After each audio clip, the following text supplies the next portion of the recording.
Hi guys. So, API set exam అయితే రేపే. And నేను ఈరోజు 2 వీడియోస్ చేయబోతున్నాను. So, first of all first ఏంటంటే మీరు అసలు ఎగ్జామ్ హాల్‌కి ఏమేమి తీసుకెళ్ళాలి? ఆహ్, ఏమేమి ఇంపార్టెంట్ థింగ్స్, ఎందుకంటే నేను అప్పుడు ఎక్స్‌పీరియన్స్ చేసినవి ఏమేంటి, కొన్ని డౌట్స్ చాలా మందికున్నాయి. సిగ్నేచర్ కావాలా? స్టాంప్ కావాలా? ఇవన్నీ. వీటితో పాటు ఇంకొక వీడియో లాస్ట్ మూమెంట్‌లో మనకి ఏమేం స్ట్రాటజీ ఫాలో అవ్వాలి, లైక్ ఇంకొంచెం ఎక్కువ మార్క్స్ తెచ్చుకోవాలంటే, సో, ఈ రెండిట్ల మీద అయితే వీడియో చేయబోతున్నాను. ఫస్ట్ వీడియో వచ్చేసి ఇప్పుడు మనం మాట్లాడేది ఏమేమి పట్టుకెళ్ళాలి అసలు ఎగ్జామ్ హాల్‌కి. అసలు గైడ్‌లైన్స్ ఏంటి? ఆహ్, ఇది కావాలా? ఇది కావాలా? ఏంటి? First of all me hall ticket download చేసుకున్న తర్వాత మీ పేరు, మీ స్పెల్లింగ్స్ అవన్నీ కరెక్ట్ ఉన్నాయో లేదో సరిగ్గా చూసుకోండి. దాని తర్వాత ఆ హాల్ టికెట్ ప్రింట్‌ఔట్. కొంతమందికి ఇక్కడ డౌట్ వచ్చేదేంటంటే కలర్ ప్రింట్‌ఔట్ కావాలా? బ్లాక్ అండ్ వైట్ ప్రింట్‌ఔట్ కావాలా అని. సీ నా నా నా సజెషన్ ఏంటంటే మీరు ఒక్క హాల్ టికెట్ ప్రింట్‌ఔట్ కాదు, 3 హాల్ టికెట్ ప్రింట్‌ఔట్స్ తీసుకెళ్ళండి. నేను 3 హాల్ టికెట్ ప్రింట్‌ఔట్స్ పట్టుకెళ్ళాను. 2 బ్లాక్ అండ్ వైట్, ఒకటి కలర్. ఎందుకు? ఇప్పుడు అంటారు మనకు అవసరం లేదు కదా! అన్నీ ఎందుకని. సీ ఏమైనా జరగొచ్చు. అసల మనకి ఏమీ తెలీదు. ఒక హాల్ టికెట్ పొరపాటున కొంచెం చిరిగిపోయిందనుకోండి, లేదా పొరపాటున మీ బాటిల్ ఓపెన్ అయిపోయి నీళ్ళు అందు మీద పడిపోయినాయి అనుకోండి. సో, అలాంటప్పుడన్నీ రిస్క్ ఎందుకు? ఎందుకంటే మీ ఎగ్జామ్ సెంటర్స్ అనేవి చాలా దూరం ఉంటాయి. సో, మీరిక్కడ ఎర్లీ మార్నింగ్ బయలుదేరాల్సొస్తది. ఎర్లీ మార్నింగ్ బయలుదేరిన తర్వాత అప్పటికింకా ఎవరు షాప్స్ ఓపెన్ చేయరు. అక్కడికెళ్ళిన తర్వాత అదేదో అడవి ప్రాంతంలా ఉంటది ఆ కాలేజ్. సో, అక్కడ మళ్ళీ ఎళ్ళిన తర్వాత అక్కడ ఎగ్జామ్ సెంటర్‌లో అక్కడ ఒకవేళ ప్రింటర్ ఏది పని చేయలేదనుకోండి. సో, అప్పుడేం చేస్తారు? అందుకని ఫస్టే మీరు ఇక్కడి నుంచి వెళ్ళేటప్పుడే ఈ రోజే రేపు ఎగ్జామ్ అనగా ఈ రోజే వెళ్ళి ఇప్పుడే ఎళ్లి ఈ వీడియో చూసిన తర్వాత ప్రింట్ ఔట్స్ తెచ్చుకొని బ్యాగ్‌లో పెట్టుకోండి. వీటితో పాటు so, 2 black and white, 1 colour. Okay. సేఫ్టీకి ఇలా ఉంచుకోండి. అండ్ కొంతమంది అడుగుతున్నారు మనకి అంటే ఫోటోగ్రాఫ్ తీసుకెళ్ళాలా? ఎందుకంటే ఆహ్, ఏపీ ఐసెట్ హాల్ టికెట్ ఎలా ఉంటుందో నాకు క్లియర్‌గా తెలీదు. ఎందుకంటే టీఎస్ ఐసెట్ హాల్ టికెట్‌లో అయితే మనకి పైన మన ఫోటోగ్రాఫ్ అంటించడానికని స్పేస్ ఉంటది. సో, ఏపీ ఐసెట్‌లో కూడా ఒకవేళ అలా ఉంటే కనక నేనేం చెప్తానంటే మీరు మీ ఫోటోగ్రాఫ్, ఇంకొక ఫెవికాల్ బ్యాగ్‌లో పెట్టుకొని వెళ్ళండి. 2, 3 ఫోటోగ్రాఫ్స్ జస్ట్ బ్యాగ్‌లో ఉంటాయి గదా! ఏ ఎగ్జామ్ హాల్‌కైనా కూడా నేను ఇదే చెప్తాను. ఏ ఎగ్జామ్ కాదు, టీఎస్ఐ సెట్టో, ఏపీఐ సెట్ అని కాదు. ఏ ఎగ్జామ్‌కెళ్ళినా కొన్ని 2, 3 ఐటెమ్స్ ఎక్కువ పెట్టుకోండి ఒకే దానిది. ఎందుకంటే లాస్ట్ మొమెంట్‌లో మీకు పరిగెట్టడం అనవసరం. సో, ఈ కామన్ ఐటెమ్స్ ఉంటాయి కదా! సిజర్స్ లాంటివి, ఫెవికాల్ లాంటివి, అలాంటివన్నీ పెట్టుకొని ఉంచండి. స్టేప్లర్ లాంటివి. సో, ఆ ఫోటోగ్రఫీ ఇంకా ఫెవికాల్ బ్యాగ్‌లో ఉంచుకోండి. ఒకవేళ మీకు అక్కడ స్పేస్ ఉంటే, ఒకవేళ వాళ్ళు అతికించమంటే అప్పటికప్పుడు మీరు అతికించొచ్చు కదా! నా సజెషన్ ఏంటంటే స్టెప్లర్ కూడా పట్టుకెళ్ళండి ఉంటది. అండ్ ఇది కాకుండా ఆహ్, మోస్ట్ ఇంపార్టెంట్ మీ లొకేషన్ ఏంటో, ఎగ్జామ్ సెంటర్ ఏంటో సరిగ్గా చూసుకోండి. మీకు మీ మీద నమ్మకం లేకపోతే ఇద్దరు ముగ్గురిని ఎవరినైనా కూడా చూడమనండి. లేదా మీ పేరెంట్స్‌ని ఎవరినైనా చూసి ఓకే. ఇది క్లియర్‌గా మీరు కరెక్ట్‌గా చదివారా లేదా ఎగ్జామ్ సెంటర్ పేరు సరిగ్గా చూసుకోండి. క్రాస్ చెక్ చేసుకోండి. ఎందుకంటే ఎగ్జామ్ సెంటర్స్ ఎక్కడో ఊరు చివరలో ఉంటాయి. అండ్ మీరు అక్కడికెళ్ళి మళ్ళీ అది కాదని తెలిసిన తర్వాత మళ్ళీ వేరే చోటకెళ్ళాలంటే చాలా టైం అయిపోతుంది. So, that's why first check your exam centre properly. తర్వాత అది మీరు గూగుల్ మ్యాప్స్‌లో కొట్టి ఎంత డిస్టెన్స్ వస్తున్నది, ఎలా ట్రావెల్ చేయాలి, మనం ఎలా ఎళ్ళబోతున్నాం రేపు, అంతా ప్లానింగ్ క్లియర్‌గా ఏసుకోండి. సర్లే లాస్ట్ మూమెంట్‌లో బస్ దొరుకుతదిలే ఏదో ఒకటి అని చెప్పి కాదు. అసల ఆ ఏరియాకి మీకు బసెస్ ఉంటాయా? మీ స్టాప్ నుంచి బస్ ఉంటదా? అసలు ఎలా మీ ట్రావెల్ ప్లాన్ మొత్తం ముందే వేసుకోండి. రేపటికి ఏది ఉంచుకోకండి. బికాజ్ ఎగ్జామ్ టెన్షన్ ఆల్రెడీ ఉంటది మీకు. ఆ ఎగ్జామ్ టెన్షన్‌తో పాటు ఇలాంటి అన్నెసెసరీ టెన్షన్స్ మీకొద్దు. సో, అన్నీ ఈ రోజే ప్లాన్ యేసుకొని పెట్టుకుంటే రేపు మార్నింగ్ మీరు జస్ట్ ఫార్ములాస్ రివైజ్ చేసుకోవడం కానీ, ఎగ్జామ్ గురించి చూసుకోవడం కానీ మాత్రమే ఉండొచ్చు. అన్నెసెసరీ టెన్షన్స్ అన్నీ రేపు పెట్టుకోవద్దు మీరు. So, hall ticket okay. Then hall ticket మీద ఫోటోగ్రఫీ ఉంది. కొంతమందికి ఇప్పుడు మెయిన్ ఇంపార్టెంట్ డౌట్ ఏంటంటే సో, టీఎస్ఐ సెట్‌లో ఒక కాలమ్ ఉంటది కింద. కాలేజ్ స్టాంప్ కానీ గెజెటెడ్ సిగ్నేచర్ కోసమని. అండ్ గెజెటెడ్ అంటే గ్రీన్ పెన్‌తో చేస్తారు కదా! సిగ్నేచర్ కొంతమంది లైక్ ప్రిన్సిపల్ గానీ ఎవరొకళ్ళు. సో, ఆ సిగ్నేచర్. సో, కొంతమంది అడిగిందేంటంటే ఇప్పుడు ఆ సిగ్నేచర్ మనకు కావాలా? ఎందుకంటే నేను కాలేజ్ అయిపోయింది. నా కాలేజ్ ఎప్పుడో అయిపోయింది. ఇప్పుడు మళ్ళీ నేనెళ్లి సిగ్నేచర్ తీయించుకోవాలంటే కష్టం అది ఇది అని. ఫస్ట్ ఆఫ్ ఆల్ టీఎస్ఐ సెట్‌కి నేనైతే ఏ సిగ్నేచర్ పట్టుకెళ్ళలేదు. నేను జస్ట్ హాల్ టికెట్, ఇంకా నా ఆధార్ కార్డ్ పట్టుకెళ్ళాను. దాంతో పాటు ఈ ఫోటోగ్రాఫ్స్ అన్నీ పట్టుకెళ్ళాను. వాళ్ళు అతికించమనలేదు కూడా అక్కడ. బట్ పట్టుకెళ్ళండి ఇవన్నీ. కానీ సిగ్నేచర్ అవసరమా లేదా అనే క్వెషన్ అయితే ఒకవేళ మీకు పాసిబుల్ ఉంటే అండ్ నాకు తెలిసి పాసిబుల్ ఉండదు. ఎందుకంటే ఈరోజు స్కూల్స్ హాలిడేస్ ఉంటాయి. ఈరోజు మే డే కాబట్టి. So, it's fine. ఒకవేళ సిగ్నేచర్ లేకపోయినా పర్వాలేదు. ఎందుకంటే నేనైతే అప్పుడు సిగ్నేచర్ పట్టుకెళ్ళలేదు. ఒకవేళ ఇన్ కేస్ మీకు పాసిబుల్ అయితే ఎవరి దగ్గర నుంచి అయినా గ్రీన్ పెన్ ఉన్న వాళ్ళ దగ్గర నుంచి సిగ్నేచర్, గ్రీన్ పెన్ అంటే జస్ట్ గ్రీన్ పెన్ ఉండడం కాదు, like they have the authority to own the green pen కదా. ప్రిన్సిపల్స్ వాడచ్చు ఆ గ్రీన్ పెన్ అనేది, మనం వాడకూడదు అలాగా. సో అలా గ్రీన్ పెన్ అథారిటీ ఉన్న వాళ్ళ దగ్గర నుంచి ఎవరి దగ్గర నుంచి అయినా మీకు సిగ్నేచర్ దొరికితే తీయించుకోండి, లేకపోతే పర్వాలేదు, it's fine. You don't have to worry so much about that. And apart from that okay, ఏమేమి పట్టుకెళ్ళాలి? హాల్ టికెట్ పట్టుకెళ్ళాలి, మీ photographs recall, and then most important Aadhaar card లేదా పాన్ కార్డ్ లేదా మీ డ్రైవింగ్ లైసెన్స్ ఏదో ఒకటి. బట్ నా సజెషన్ ఆధార్ కార్డ్ కానీ పాన్ కార్డ్ కానీ రెండూ పట్టుకెళ్ళండి. It's very important. ఎందుకంటే ఒకసారి కొంతమందికి ఆధార్ కార్డ్ అనేది అవుట్డేట్ అయిపోతుంది, అంటే వాళ్ళు అప్డేట్ చేసుకోలేదు ఆధార్ కార్డ్ డీటెయిల్స్ అనేవి. సో అది మరీ పాతగా ఉంటుంది, అందులో కొంతమందికి డేట్ ఆఫ్ బర్త్ అనేది మెన్షన్ అయ్యి ఉండదు. సో అలాంటప్పుడు అది వద్దు. సో 2-3 ఐడీస్ పట్టుకెళ్ళండి మీతో పాటు. నా సజెషన్ ఇంకోటి వెరీ ఇంపార్టెంట్. ఇప్పుడు మీకు డౌట్ వచ్చింది కదా, మనకి సిగ్నేచర్ కావాలా, కాలేజ్ స్టాంప్ కావాలా, ఇవన్నీ.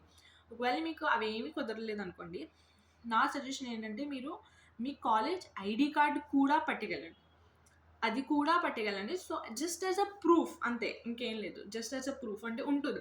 మీరు ఎన్ని ఐడీస్ కావాలంటే అన్ని ఐడీస్ పట్టుకెళ్ళండి, ఉంటుంది అంతే, బ్యాకప్ ప్రూఫ్ కోసం. ఎందుకంటే చెప్తున్నాను కదా, మళ్ళీ మీ ఎగ్జామ్ సెంటర్ ఎక్కడో ఊరు చివరి ఉంటుంది, అక్కడ నుంచి మళ్ళీ మీరు ఒకవేళ వెనక్కి రావాలని ఏమైనా మర్చిపోయినా అవన్నీ అన్నెసరీ టెన్షన్. సో ఉన్నాయన్నీ బ్యాగ్లో పడేసుకుని వెళ్ళండి మీరు.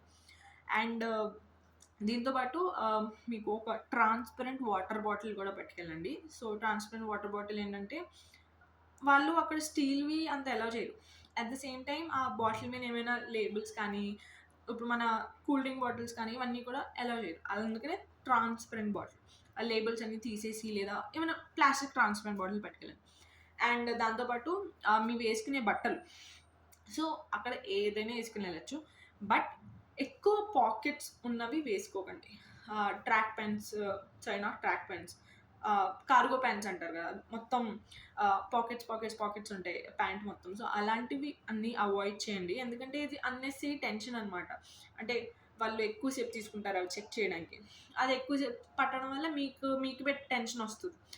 అండ్ అదే కాకుండా సో సింపుల్ క్లోత్స్ వేసుకుని వెళ్ళండి, ఎక్కువ హెవీగా రెడీ అయ్యి ఏమీ వెళ్ళకండి. మీకు ఎగ్జామ్ రాయడానికి అక్కడ గుర్తుపెట్టుకోండి, మీరు 2.5 hours ఎగ్జామ్ కూడా కదలకుండా కూర్చోవాలి. సో అలా కూర్చునే బట్టలు వేసుకుని వెళ్ళండి, ఓకే. సో మీ కంఫర్ట్ మీరు చూసుకోండి, మీకు ఏది సూట్ అయితే అది వేసుకుని వెళ్ళండి. And apart from that exam centre, ఒకవేళ మీ ఎగ్జామ్ నాకు కరెక్ట్గా టైం తెలియదు ఎగ్జామ్ ఎన్నింటికో, కానీ ఒకవేళ మీ ఎగ్జామ్ లెట్సే 9 అనుకోండి, ఒకవేళ అది మెన్షన్ చేస్తారు. ఫస్ట్ మీరు కూర్చుని ఆ ఎగ్జామ్ హాల్ టికెట్లో ఉన్న గైడ్లైన్స్ అన్నీ ఈరోజు కూర్చుని చదవండి. ఒక 20 minutes పడుతుంది చదవండి, ఒక్క లైన్ చదవండి, అలాగే ఏం రాశారు అసలు క్లియర్గా ఏం మెన్షన్ చేశారు అన్నీ చదవండి. సో వాళ్ళు ఒకవేళ రాశారనుకోండి, ఎగ్జామ్ 9 o'clock అని ఉంది మీ హాల్ టికెట్లో, వాళ్ళు రాస్తారు reach here by this time or reach 1 hour prior అని చెప్పి. ఒకవేళ వాళ్ళు 1 hour ముందు రమ్మన్నారంటే మీరు అక్కడికి ఆ టైం కన్నా 2 hours ముందు వెళ్ళాలి. ఫర్ ఎగ్జాంపుల్ నా ఎగ్జామ్ 9 o'clock, ఓకే 10 o'clock అనుకున్నాను, ఎగ్జామ్ 10 o'clock. సో ఆ 10 o'clock ఎగ్జామ్ అయితే వాళ్ళు అక్కడ 9 o'clockకి మీకు వచ్చేసి ఉండమన్నారు హాల్ టికెట్లో. కానీ నేను చెప్పేది ఏంటంటే మీరు అక్కడ 7 లేదా 7:30కి వెళ్ళిపోండి, మై సజెషన్. ఎందుకంటే ట్రాఫిక్, వర్షం, ఏమైనా జరగచ్చు పొద్దున్నే, మీకు ఏమీ తెలియదు. మీరు బుక్ చేసుకున్న ఆటోకి టైర్ అంటే అలా జరగకూడదు, but I'm telling all the worst case scenario. So last moment వరకు ఏది పెట్టుకోకండి, ముందే వెళ్ళిపోండి.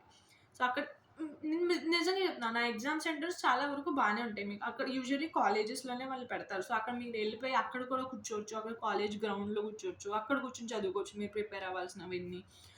కావాలంటే ఫుడ్, బ్రేక్ఫాస్ట్ అవన్నీ అక్కడికి తీసుకెళ్ళిపోయి తినండి. So it's nothing to worry, మీరు ఆరాంగా అక్కడికి వెళ్ళి చదువుకోండి. అంతేగాని ఇక్కడ మొత్తం మీరు తినేసి చదువుకుని అంతా లాస్ట్ మూమెంట్లో బయలుదేరుతామంటే ఇట్స్ రిస్క్. అనవసరంగా రిస్క్ తీసుకోకండి. ఈ ఎగ్జామ్ అనేది సంవత్సరానికి మీరు ఒకసారి రాస్తారు. సో ఆ రాసేది ఏదో మొత్తం క్లియర్గా, ఫోకస్డ్గా, టెన్షన్ లేకుండా రాయాలి కదా. So that's why. So all these things, ఈ టిప్స్ అనేవి మెయిన్ గుర్తుపెట్టుకోండి మీరు, important, it's very important. So అక్కడికి మీరు 7:30కి వెళ్ళిపోండి. ఒకవేళ మీకు 10 o'clock ఎగ్జామ్ అంటే 2.5 hours ముందే మీరు అక్కడ ఉండాలి, ఓకే. అండ్ ఇది కాకుండా ఎందుకంటే వాళ్ళు 9 అన్నారంటే 9కి ఆ ప్రాసెస్ అనేది స్టార్ట్ అవుతుంది వాళ్ళది. ఎందుకంటే వాళ్ళు ఒక్కళ్ళది చెక్ చేయాలి. చెక్ చేసి మళ్ళీ ఆళ్ళు లోపలికి పంపించాలి. సీటింగ్ దగ్గర కూర్చోబెట్టుకోవాలి. 10కి ఎగ్జామ్ అంటే మీరు 10కి అక్కడ కంప్యూటర్ ముందు ఉండాలి. ఆల్సో వెరీ ఇంపార్టెంట్ థింగ్, కొంతమంది రఫ్ షీట్స్ ఎన్ని ఇస్తారు అని అడుగుతున్నారు.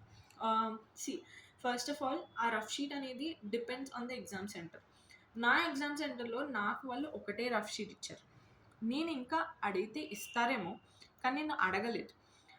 టైం వేస్ట్ ఎందుకు మళ్ళీ అతను అంటే నా ఎగ్జామ్ సెంటర్ అతను చాలా లేజీగా ఉన్నాడు. అంటే చాలా కోపంగా ఉన్నాడు. సో, నాకు ఆయన్ని అడగబుద్ధి కూడా కాలేదు. సో, అందుకని నేను ఎలాగోలాగా సరిపెట్టుకొని రాసేసాను. సో, మీ ఎగ్జామ్ సెంటర్ మీ ఎగ్జామ్ స్టార్ట్ అవ్వక ముందే మీరు ఒకసారి అడగండి ఇన్విజిలేటర్‌ని. ఎన్ని రఫ్ షీట్స్ ఇస్తారు? ఒకటే ఇస్తారా? లేదా ఇంకా అడిగితే ఎగ్జామ్ మధ్యలో ఇస్తారా? ఇవన్నీ మీరు కనుక్కోండి. మర్చిపోకుండా కనుక్కోండి. ఎందుకంటే దీనివల్ల మీరెంత స్పేషియస్‌గా రాసుకోవచ్చు. ఎంత అదే బేసిక్‌గా స్పేషియస్‌గా రాసుకోవచ్చు అనేవి ఉంటుంది. సో, అదొకటి అడగాలి.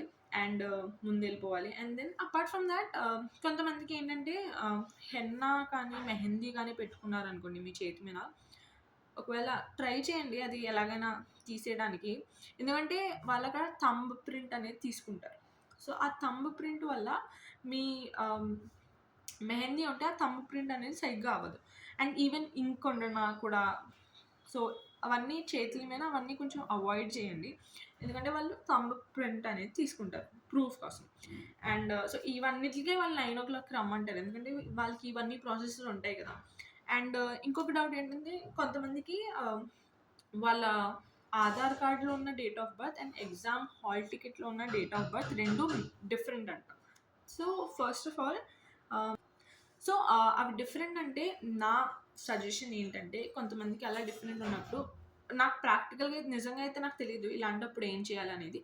కాకపోతే నా సజెషన్ మీ 10థ్ రిజల్ట్ ఉంటాయి కదా! అంటే 10థ్ రిజల్ట్‌లో ఒకవేళ మీ హాల్ టికెట్ సేమ్ అయినా, డేట్ ఆఫ్ బర్త్ సేమ్ అయినా అది పట్టుకెళ్ళండి. మీ 10థ్ ప్రింట్ ఔట్ కానీ అవి పట్టుకెళ్ళండి. లేదా అంటే అవి పట్టుకెళ్ళనంటే మీ ఆధారు ఇవి అన్నిటితో పాటు 10థ్ రిజల్ట్ కూడా పట్టుకెళ్ళండి. ఓకే. జస్ట్ ఇన్ కేస్ ఒకవేళ మీ డేట్ ఆఫ్ బర్త్ అనేది వేరుంది అది ఇది అని. అండ్ అంతే ఇంకేమైనా వాళ్ళు హాల్ టికెట్‌లో సెపరేట్‌గా మెన్షన్ చేశారనుకోండి ఇది పట్టుకురండి, ఇది పట్టుకురండి అని అది పట్టుకెళ్ళండి. అది కాకుండా పెన్. నాకు తెలిసినంత వరకు వాళ్ళక్కడ ఒక పెన్ ఇచ్చారు. కానీ నా సజెషన్ ఏంటంటే పట్టుకెళ్ళండి. అగైన్ ఇదేంటంటే ఎగ్జామ్ సెంటర్‌కి మారతాయన్నమాట కొన్ని రూల్స్. యాక్చువల్లీ అన్ని సెంటర్‌కి ఒకేలా ఉండాలి రూల్స్. బట్ అక్కడున్న ఇన్విజిలేటర్ వల్ల రూల్స్ అనేవి కొన్ని మారిపోతాయి. So, that's why take your own 2, 3 పెన్నులు పట్టుకెళ్ళండి. ఒక్కటి కాదు 2, 3 పెన్నులు పట్టుకెళ్ళండి. అక్కడ వాళ్ళు తర్వాత పెట్టేయమంటే సైడ్ ఎక్కడైనా పెట్టేయండి. ఎగ్జామ్ తర్వాత మళ్ళీ మీరే తీసుకొని వెళ్ళొచ్చు. వాచెస్ పెట్టుకోకండి. వాళ్ళంటారు మీరు స్మార్ట్ వాచెస్ పెట్టుకోకండి అని చెప్పి. స్మార్ట్ వాచెసే కాదు నా సజెషన్ ఏంటంటే ఏ వాచ్ పెట్టుకోకండి. ఒకవేళ మీకు అంతగా టైం చూడాలనిపిస్తే సరే ఓకే పెట్టుకుని వెళ్ళండి. బట్ ఎందుకంటే మీకు టైం అవసరం లేదు.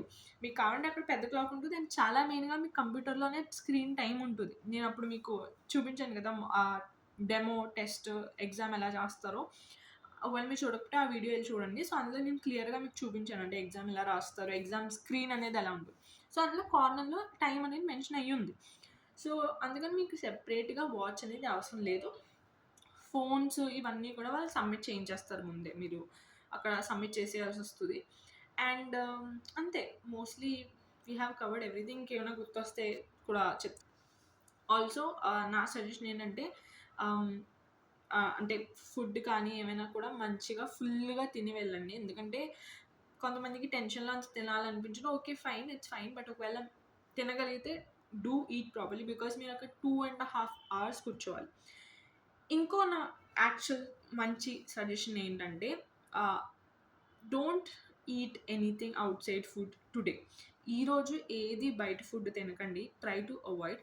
ఈరోజు మంచిగా తినండి. అంటే అవాయిడ్ ఎనీ జంక్ ఫుడ్ అలాంటివన్నీ అవాయిడ్ చేయండి. ఎందుకంటే ఒక్కొక్కసారి హెల్త్ అనేది పాడైపోతది బయట ఫుడ్ వల్ల.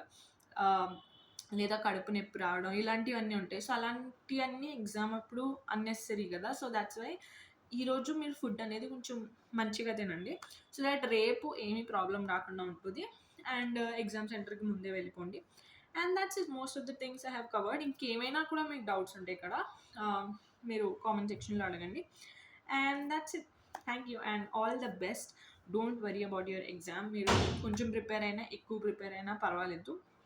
మీరు ప్రిపేర్ అయిందంతా అక్కడికి వెళ్ళి రాసిరండి అంతే. That's it. మీరు వేరే వాళ్ళతో కంపేర్ చేసుకోకండి. అక్కడికి మీ ఎగ్జామ్ హాల్కి ముందే వెళ్ళిపోయి అక్కడంతా కూర్చుని మీరు అంతా ప్లానింగ్ చేసుకోండి. And that's it. So next వీడియోలో అసలు ఎగ్జామ్ హాల్లో ఏమేంటి స్ట్రాటజీస్, అసలు ఇంకొంచెం మార్క్స్ తెచ్చుకోవడానికి ఏమేమి స్ట్రాటజీస్ ఫాలో చేయాలనేది నేను చెప్తాను. So that's it guys and all the best for exam అయిపోయిన తర్వాత ఎగ్జామ్ ఎలా అయిందని చెప్పి నా కామెంట్ సెక్షన్లో కానీ ఎక్కడైనా వచ్చి మెన్షన్ చేయండి. Because I want to know. ఎందుకంటే నా ఫోకస్ అంతా ఎప్పుడు టీఎస్ ఐసెట్ మీదే ఉండేది. ఏపీ ఐసెట్ అయితే నేను ఈ మధ్యనే రీసెంట్గా స్టార్ట్ చేశాను. ఎందుకంటే చాలామంది చేయమని అడిగారు ఏపీ ఐసెట్ మీద కూడా. ఎందుకంటే most of the syllabus is same. Almost syllabus సేమే ఉంటుంది. ఎగ్జామ్ ప్యాటర్న్ కూడా మొత్తం సేమే ఉంటుంది కాబట్టి. So that's why. And so please all the best for exam. ఏమైనా కొంచెం నర్వస్నెస్ అనిపించినా కూడా పర్వాలేదు. ఎగ్జామ్ జస్ట్ ఫ్రీగా రాసిరండి. కంపేర్ చేసుకోకండి. ఇన్ని రోజులే ప్రిపేర్ అయ్యాను, నేను 5 డేసే ప్రిపేర్ అయ్యాను, 10 డేసే ప్రిపేర్ అయ్యాను అని చెప్పి కూడా కంపేర్ చేసుకోకండి. ఎంత ప్రిపేర్ అయ్యారో మీరు అక్కడ అంతా రాసిరండి. That's it. కాన్ఫిడెంట్గా వెళ్ళండి, కాన్ఫిడెంట్గా రాసిరండి అంతే. కామ్గా రాయండి. అసలు కంగారు పడకండి. ఎందుకంటే ఎగ్జామ్ అంతా మీరు కామ్గా రాయడం బట్టే మీరు ఎక్కువ అటెంప్ట్ చేయడానికి ఫోకస్ చేస్తారు. క్వశ్చన్ రాకపోతే వదిలేసి నెక్స్ట్ క్వశ్చన్కి వెళ్ళండి. అంతేగాని ఎక్కువ టైం వేస్ట్ చేయకండి దాని మీద. And that's it. ఇవన్నీ నేను నెక్స్ట్ వీడియోలో ఎలాగో చెప్తాను. Okay and all the best. Exam ఎలా అయినా తప్పకుండా వచ్చి నాకు చెప్పండి. Thank you.